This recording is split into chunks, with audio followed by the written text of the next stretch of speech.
36. 36. Anong oras na din? Alas 3. Sakto. Tayo ay gumawa at magsayangin ang buhay at lakas na bigay sa atin. Ang kanyang katwiran ay alalahanin at sa pamumuhay salaminin natin. Sumunod kay Jesus, gumawa, maglingkod, magsikap tayo, pasakop lubos.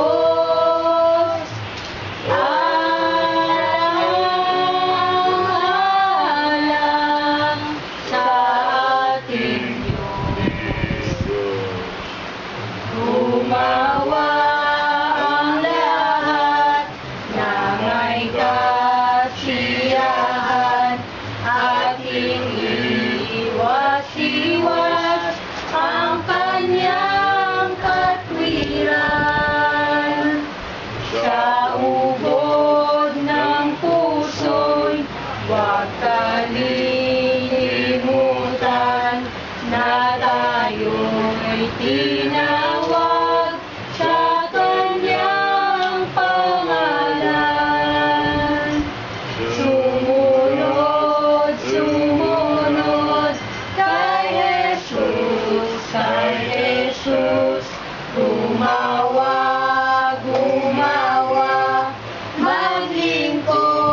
maglingkod, magsikap tayo, pasakop lubos.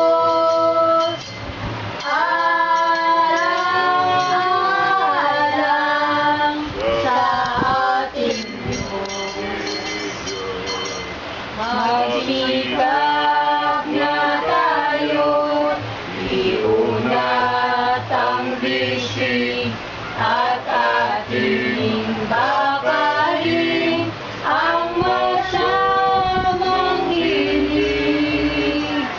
Di dapat limutin ang magpakasakit ay mayroong kakantang luklukan sa langit.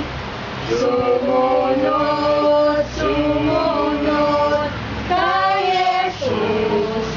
Jesus, gumawa, maglingkod, magsikap tayo.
ating nangarumisan sa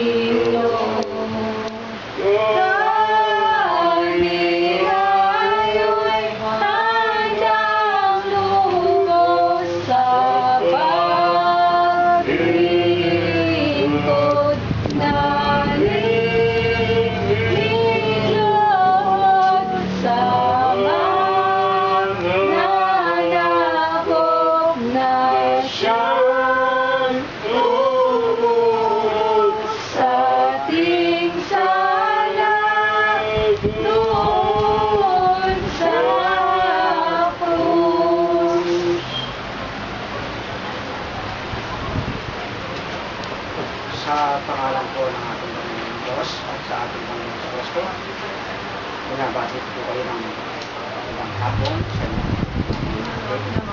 Siguro marahil tatakas si kapatid na Mario, halos dalawang tatlo na lang tayo.